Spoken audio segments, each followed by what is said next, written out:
बात करते हैं कि इन केस ऑफ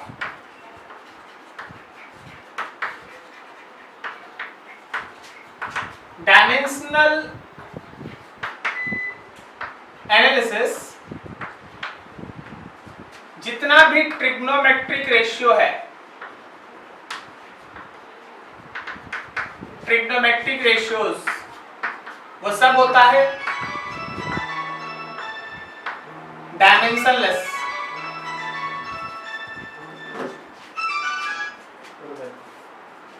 वो सब होता है dimensionless. Dimensionless in the sense m not, l not, t not 1। इसी तरह अगर आपके पास है लॉगरिथमिक फंक्शन, वो भी होता है dimensionless, m not, l not, t not 1। अगर आपके पास है एक्सपोनेंशियल फंक्शन, वो भी है dimensionless, m not, l not 1। ठीक है, तो चलिए सर इसका यूज क्या है, देख इसका यूज क्या है, हम आपको दिखाते हैं। कुछ बढ़िया क्वेश्चन में इसका यूज होता है। मान लो जैसे तुम्हारे सामने एक एग्जांपल रख दिया गया, तुमसे बोला गया ऐसा कि एकदम छोटा क्वेश्चन से स्टार्ट करते हैं कि y is equals to a sin kx plus omega t। If y जो है वो डिस्प्लेसमेंट है, a एक्सेलरेशन है, सॉरी a एम्पलीट्यूड है, ये बताने का भी जरूरत नहीं है, डायमेंशन निकालना है। y जो है वो डिस्प्लेसमेंट है, x पोजीशन है और t है टाइम। x पोजीशन है, t टाइम है। तो आप लोग को इस डाटा को यूज करके dimension of a, dimension of k and dimension of omega बताना है। चलिए जी थोड़ा चेक कर ले, आपको हो सकता है कि आता हो तो ज्यादा समय नहीं देंगे। क्या आप लोग को पता है कि a का डायमेंशन यहाँ कितना होगा?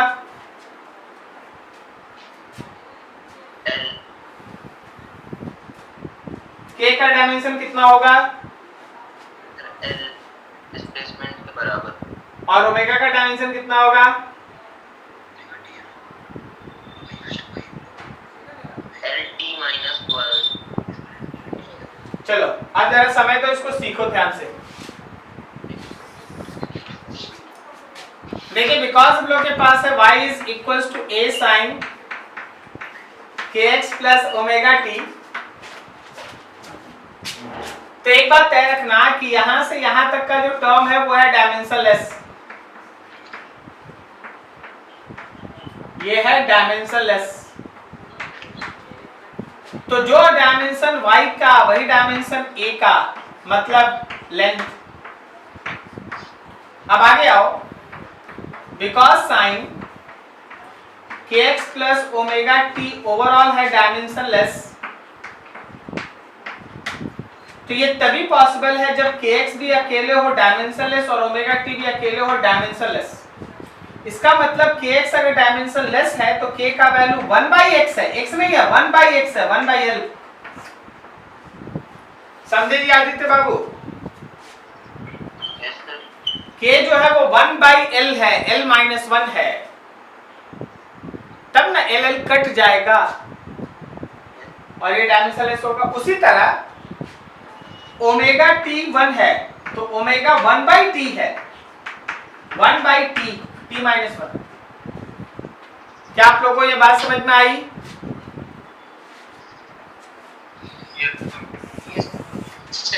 अगला एग्जांपल देखो,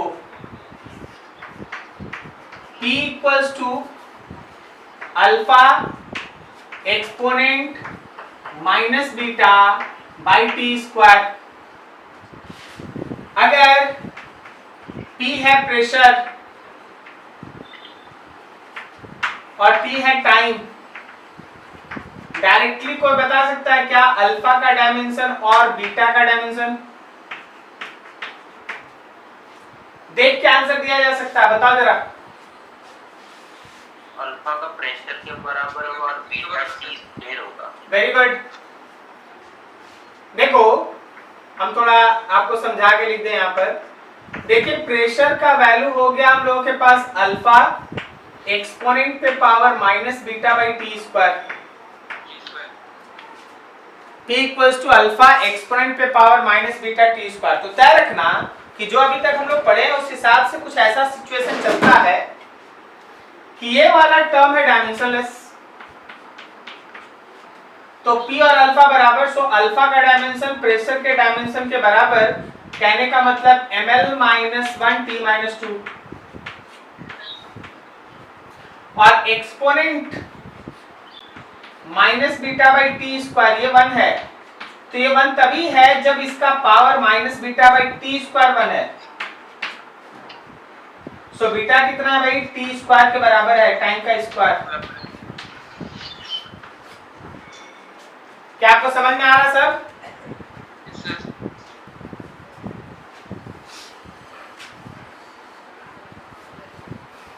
क्वेश्चन है, इसको बनाना थोड़ा फटाफट। लिखा v is equals to alpha log beta plus X square by gamma, beta plus X square by gamma, if v equals to velocity and x equals to position, v velocity और x position है, then find dimension of alpha into beta by gamma। इसका answer बताओ, चलो बनाओ फटाफट। कितना है answer?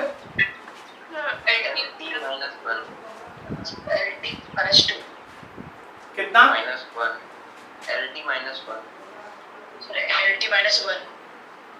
बिल्कुल सही, 80 माइनस 1। अब तुम लोग कैसे बनाया, अल्फा निकाला, बीटा निकाला, गामा निकाला, पुट कर दिया, सही है। लेकिन हम तो देख के आपको ऐसे बता सकते हैं कि बीटा एक्स स्क्वायर होगा, सही है, और जितना बीटा होगा उतना गामा भी होगा, तो बीटा और गामा कैंसिल, अल्फा के बराबर आंसर वेलोसिटी। नहीं समझा? समझ में आया सबको? Yes sir. बीटा और गामा क्यों कैंसिल हो गया? क्योंकि देख भाई लॉग के अंदर अगर बीटा बाई गामा है तो ये बीटा और गामा सेम ही डायमेंशन का होगा, तभी तो कैंसिल हुआ। डायमेंशनलेस कब होगा, जब बीटा और गामा सेम होगा।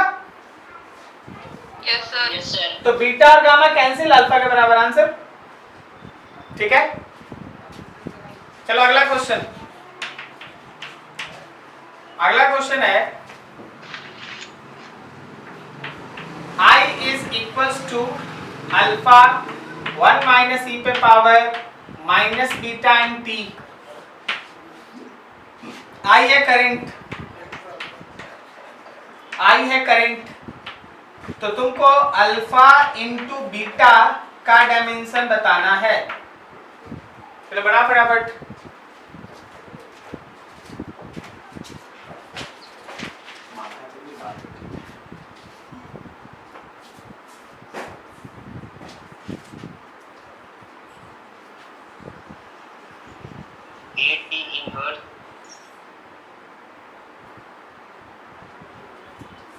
कितना? 80 माइनस 1। हाँ बिल्कुल सही, क्योंकि देख भाई जो i का डायमेंशन होगा वही अल्फा का डायमेंशन होगा, और बीटा का डायमेंशन एक्चुअली 1/t होगा, समझे क्या? Yes sir. हो गया आंसर। अल्फा के जगह पे एम्पियर और बीटा के जगह पे t-1, this is your answer. तो ये सब लिमिटेशन याद रहने से तुरंत क्वेश्चन बनता है, बस आपको ध्यान रखना पड़ता है, समय पे याद रखिएगा, ऐसा ही छोटा मोटा क्वेश्चन आते रहता है। चलिए आगे बढ़ते हैं।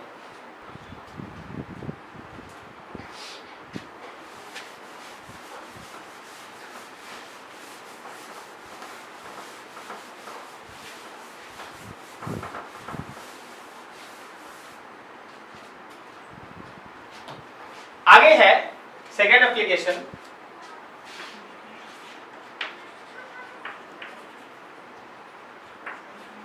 By using dimensional analysis we can find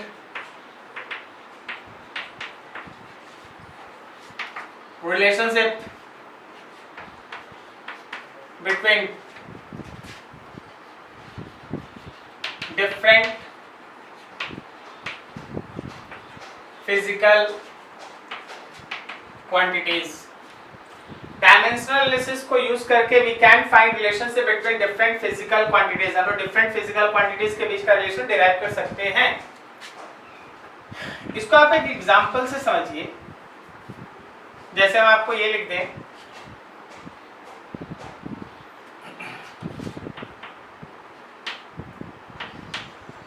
viscous drag force F acting on any body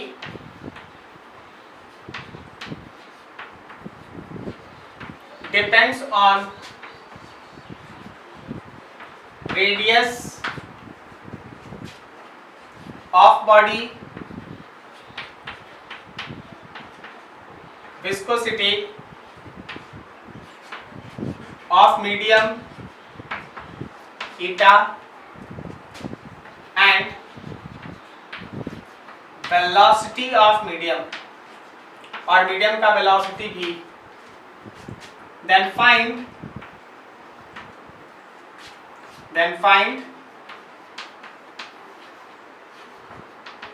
relationship between force, velocity, radius and eta। आपको फोर्स, वेलोसिटी, रेडियस और एटा के बीच का रिलेशन बताना है। अब देख, जब भी इस तरह का कोई सिचुएशन आपके सामने डिस्क्राइब हो, आपका सबसे पहला दिमाग में ये बात आना चाहिए कि आपको ये पता चले कि कौन सा फिजिकल क्वांटिटी है और किस किस पे डिपेंड कर रहा है। कौन सा फिजिकल क्वांटिटी है और किस किस के ऊपर डिपेंड कर रहा है।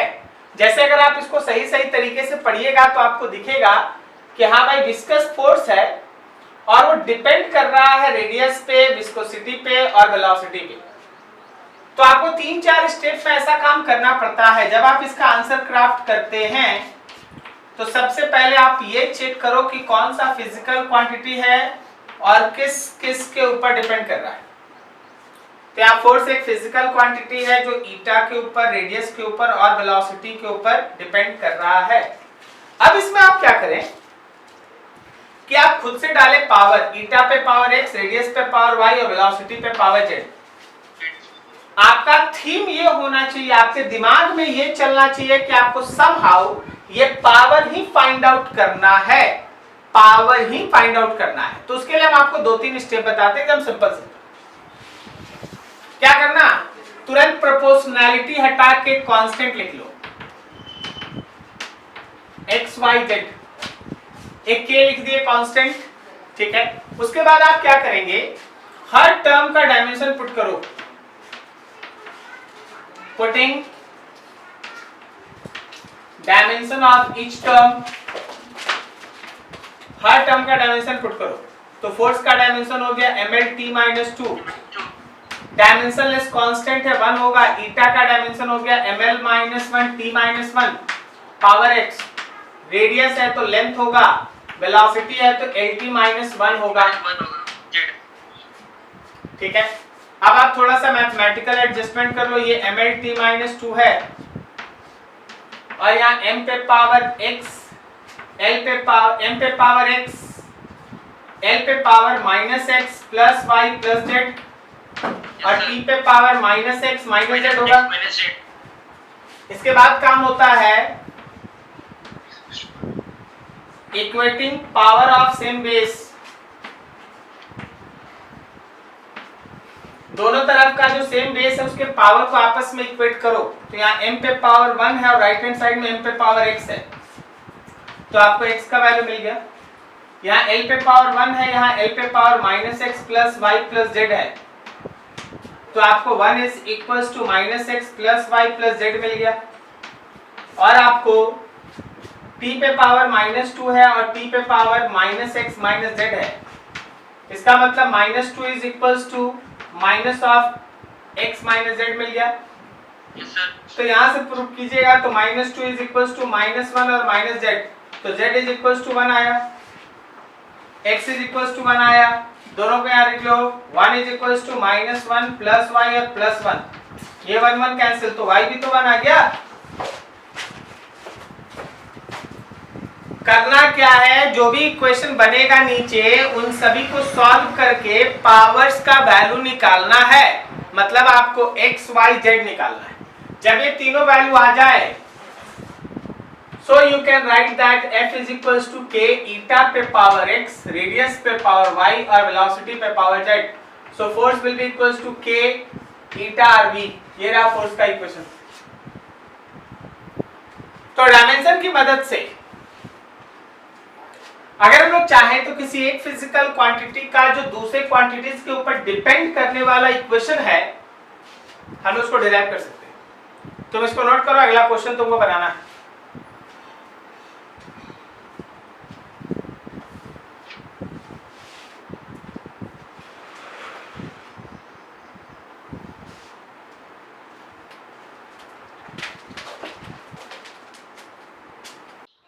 क्वेश्चन लिखो एक, सुनाई दे रहा है ना सबको? Yes sir. क्वेश्चन लिखना। A laser light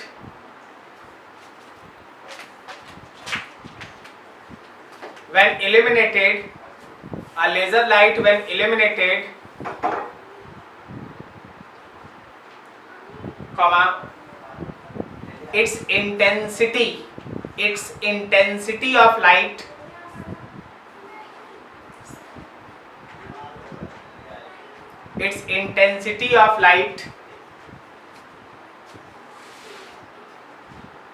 at any point, its intensity of light at any point depends on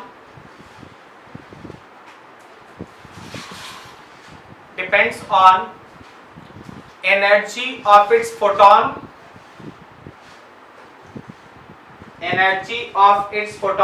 E, capital E, energy of its photon E, capital E, bracket close, comma,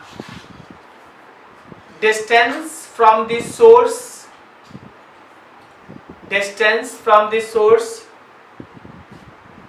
bracket में लिखो small r, distance from the source, bracket में लिखो small r,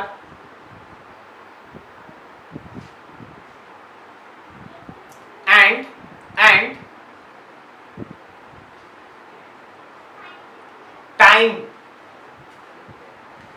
bracket में t, time bracket में t, then find relationship between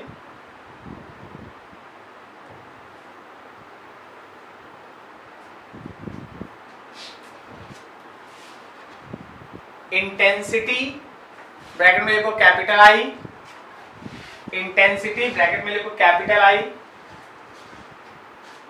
comma, energy of photon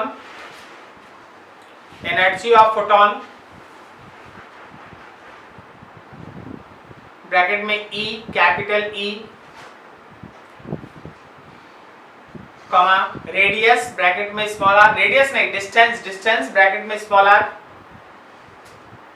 and time t, small t, and time t, small t। चलो बनाओ फटाक से।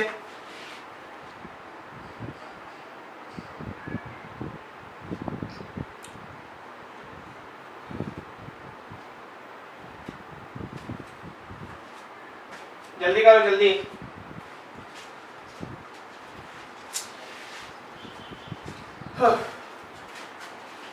इतना समय लगेगा जी। Intensity depends on energy, distance and time. Some constant E पे पावर x, R पे पावर y एंड T पे पावर z। इंटेंसिटी का डायमेंशनल फॉर्मूला बोलो।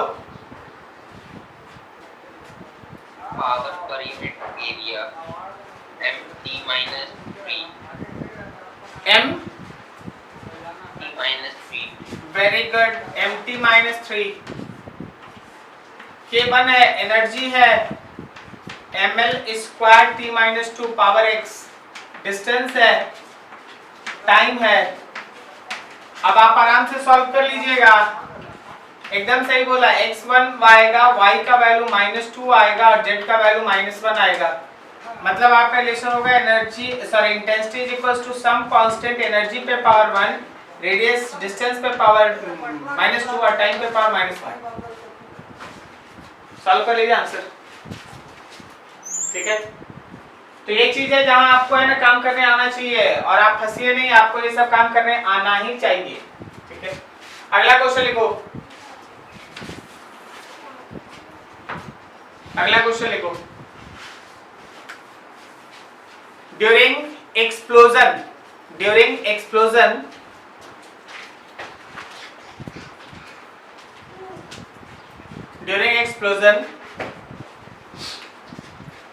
the bubble which is formed, the air bubble which is formed inside water, the air bubble which is formed inside water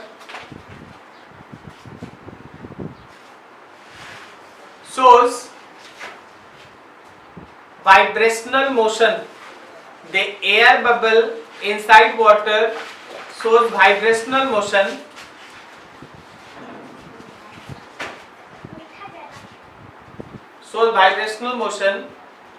and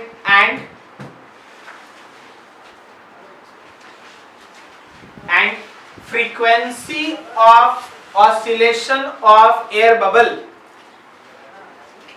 frequency of oscillation of air bubble, frequency of oscillation of air bubble depends on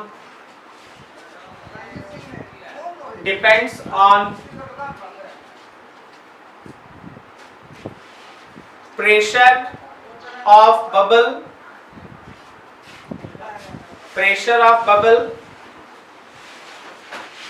comma, coefficient of viscosity of liquid,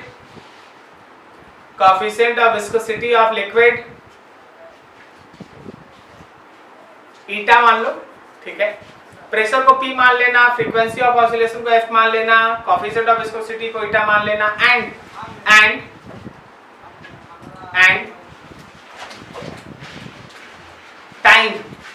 time T small t, then find relationship between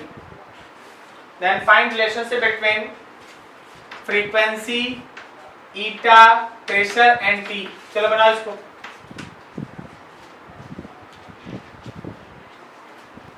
Yes sir। तो आपको लेना है ऐसा, frequency is proportional to eta पे power x, pressure पे power y और time पे power z। Okay yes sir. और बस इसको सॉल्व कर देना। हो सकता है मेरे दिमाग से कोई क्वेश्चन स्लिप कर गया हो या कोई एक फिजिकल क्वांटिटी की जगह कोई दूसरा हो। आपको कॉन्सेप्ट समझ में आ गया ना? Yes sir. चलिए ठीक है, छोड़ देते हैं, स्किप कर देते हैं, बाकी आप कैलकुलेशन कर लीजिएगा। चलिए अगला देख लेते हैं, खत्म करें इसको। ये इसका तीसरा एप्लीकेशन है, लेकिन हम चाहते हैं कि आप ये क्वेश्चन छोड़िए, क्वेश्चन हम 5 मिनट बता ही देते हैं। ठीक है, बता देते हैं। Conversion of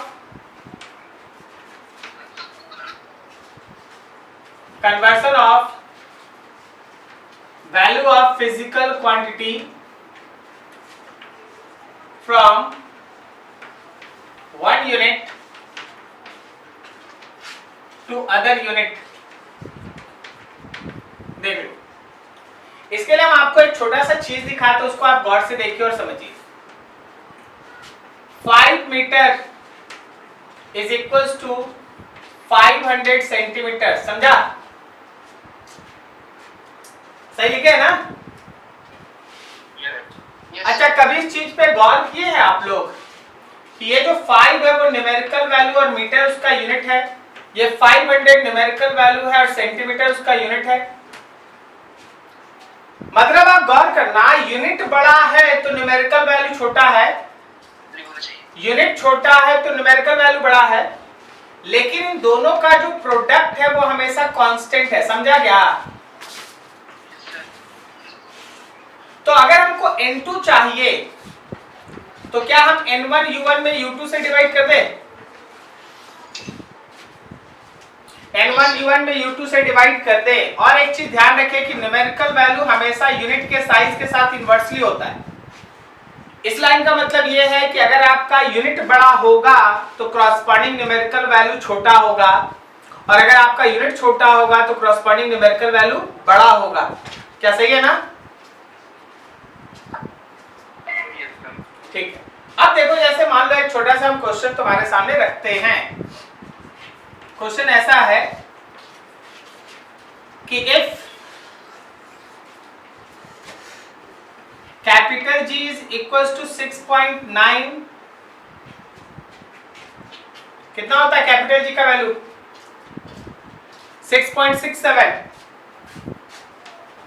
into 10 to the power minus 11, 6.67 into 10 to the power minus 11।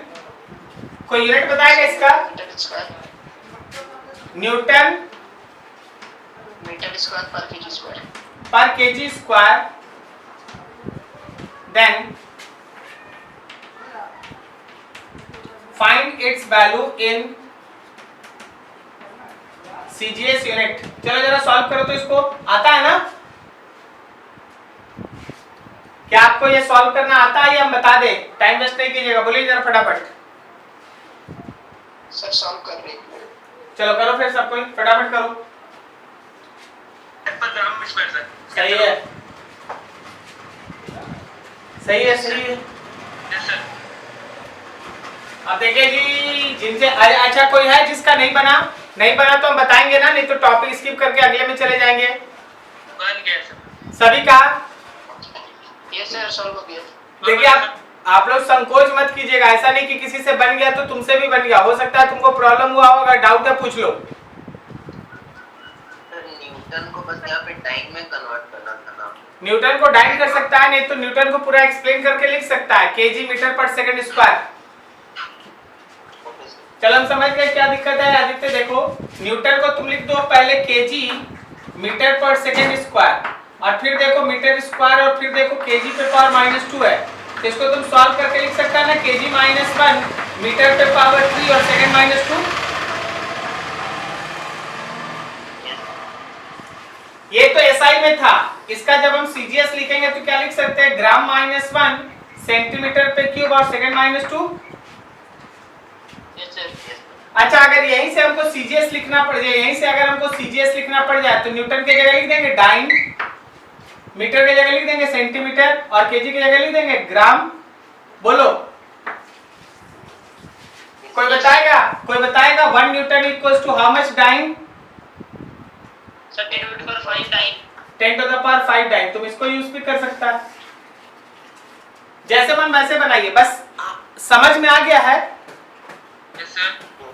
तो चल भाई, एक और छोटा सा है, क्वांटिटी तुरंत बदल दे, काम खत्म, आगे बढ़ जाए।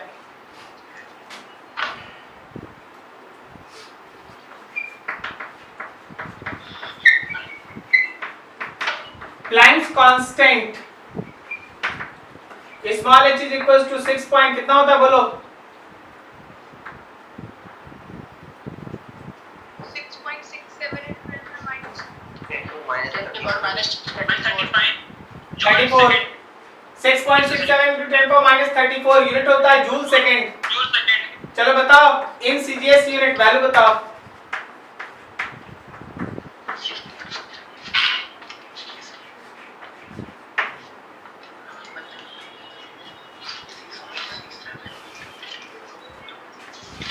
सबका आ गया? सबका? Very good, very good. इसको तुम दो तरीके से बना सकता है।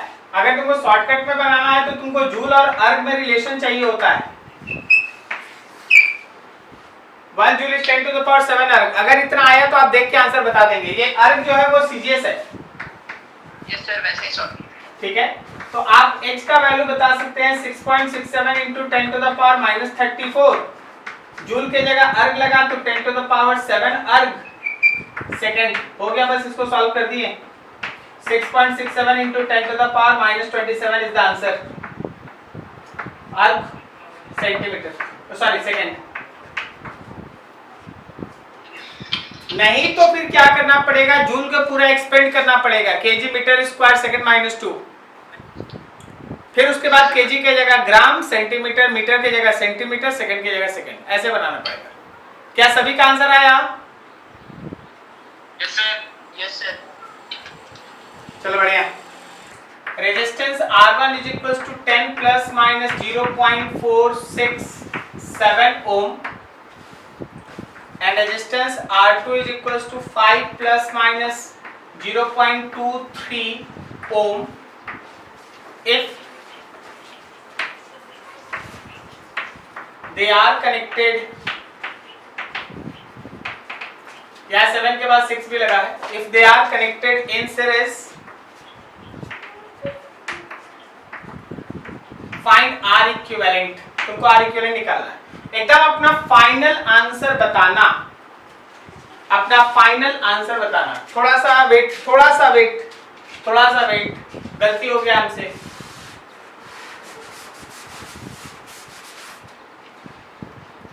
$10.4236 और 5.23, ये ओम, ये ओम। आंसर बताओ, चलो फाइनल आंसर बताना।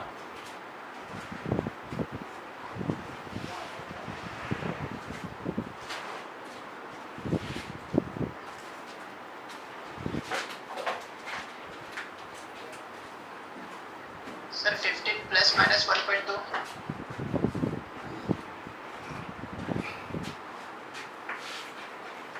हाँ, क्या बोले भाई? R इक्विवेलेंट आप लिखे होंगे R1 plus R2,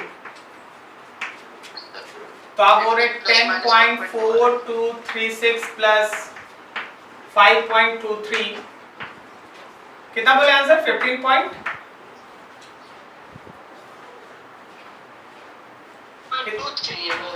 15 point 15.65 final answer. 15.65। Yes sir. और कुछ किसी का?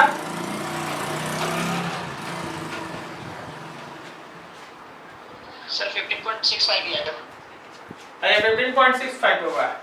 क्यों ये 15.6536 नहीं हो सकता? क्यों ये 15.6 नहीं हो सकता?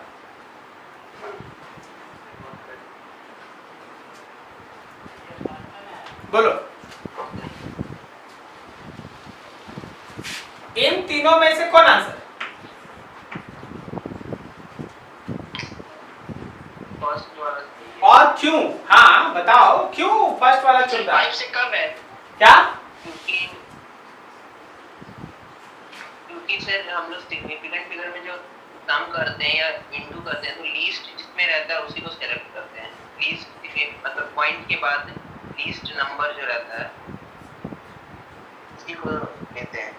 एकदम सही। अगर आप ऐसे सोच के बोले आंसर सही है, this is your correct answer. ये भी गलत है और ये भी गलत है, पता है होता क्या ना, यही सब तो चीज पूछना जिससे क्वेश्चन आता है। आप ध्यान रखिएगा, सिग्निफिकेंट फिगर्स के हिसाब से अगर आप एडिशन या सब्सट्रैक्शन करते हैं तो डेसिमल के बाद जिसमें minimum number of significant figures होता है, तुमको बस वही number of significant figure after decimal छोड़ना होता है। मतलब यहाँ डेसिमल के बाद 4 है या डेसिमल के बाद 2 है तो फाइनल आंसर में डेसिमल के बाद 2 होगा, उसके पहले का हमको कोई मतलब नहीं।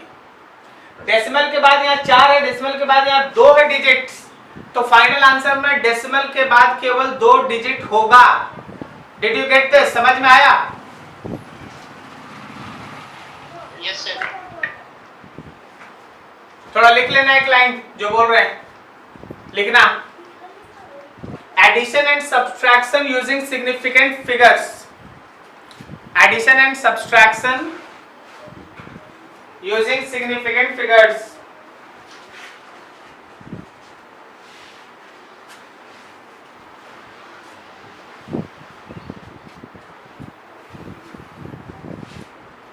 Addition and subtraction using significant figures लिखना है इसमें.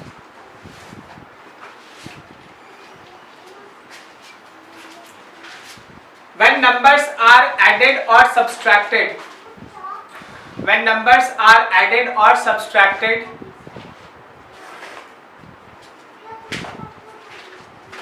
when numbers are added or subtracted, then in final result,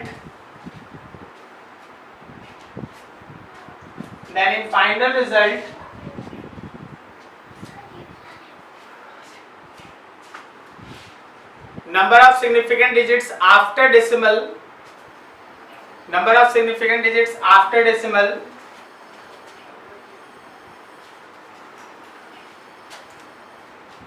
will be same as number of significant digit after decimal will be same as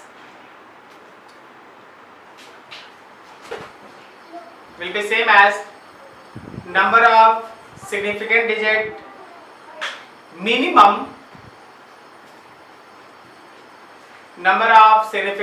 minimum after decimal present in any number.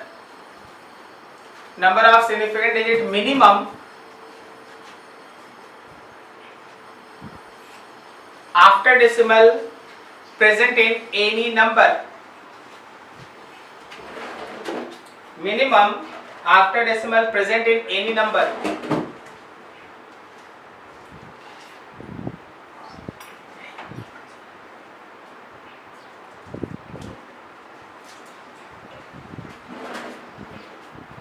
हो गया?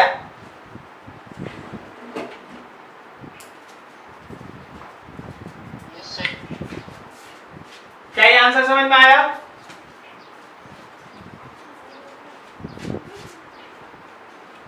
ठीक.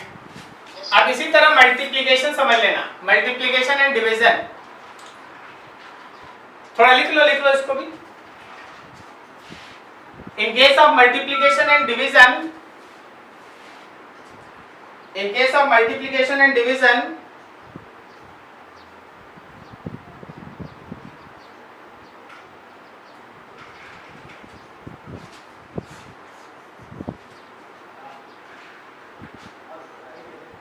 SBI. In case of multiplication and division, in final result,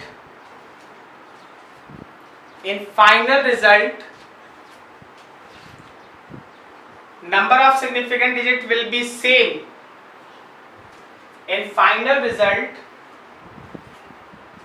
number of significant digit will be same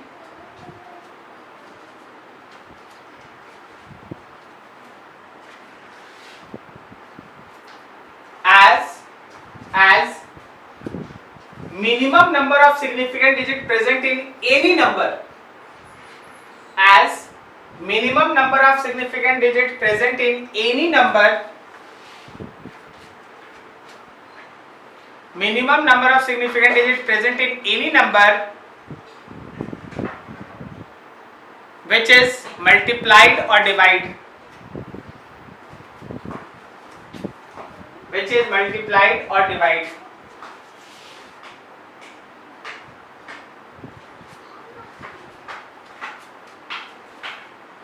ठीक है.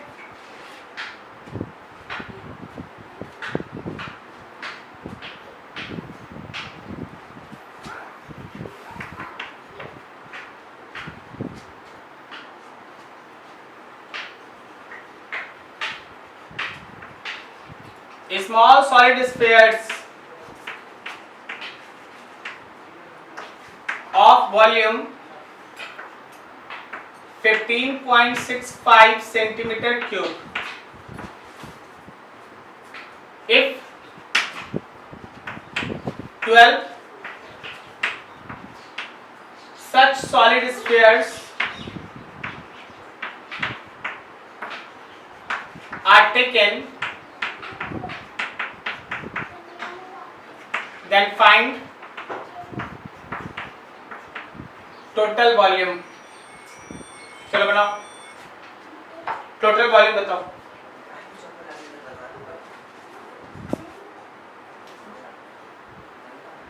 187.8 sir 188.8 आएगा sir. 12 into 15.65 यही ना किया आप लोग? यस सर, तो 187.8 आएगा। 100 187.8 87.8 हाँ जी, सीधे बस 0.8 सेंटीमीटर क्यूब। आप बोलो। 190 centimetre. Your answer is 190 centimetre cube. चल रहा है 8 5 6 4 3 अरे यार यहाँ 2 सिग्निफिकेंट डिजिट है, इसमें 4 है, तो तुम्हारे फाइनल आंसर में 2 होना चाहिए।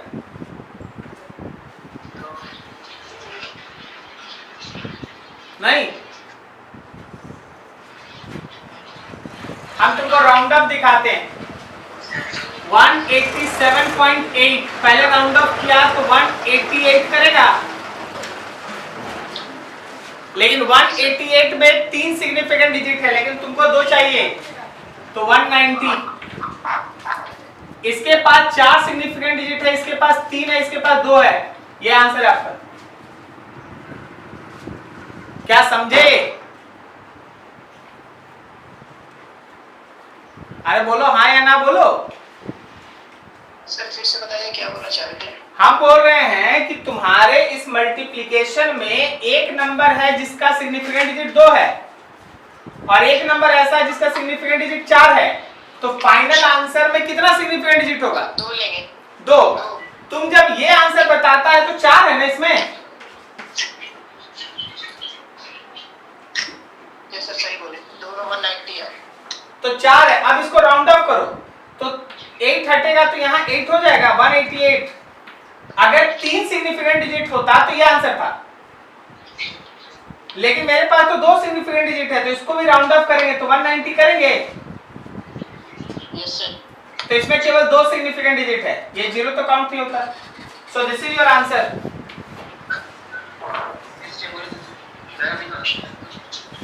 क्या समझे?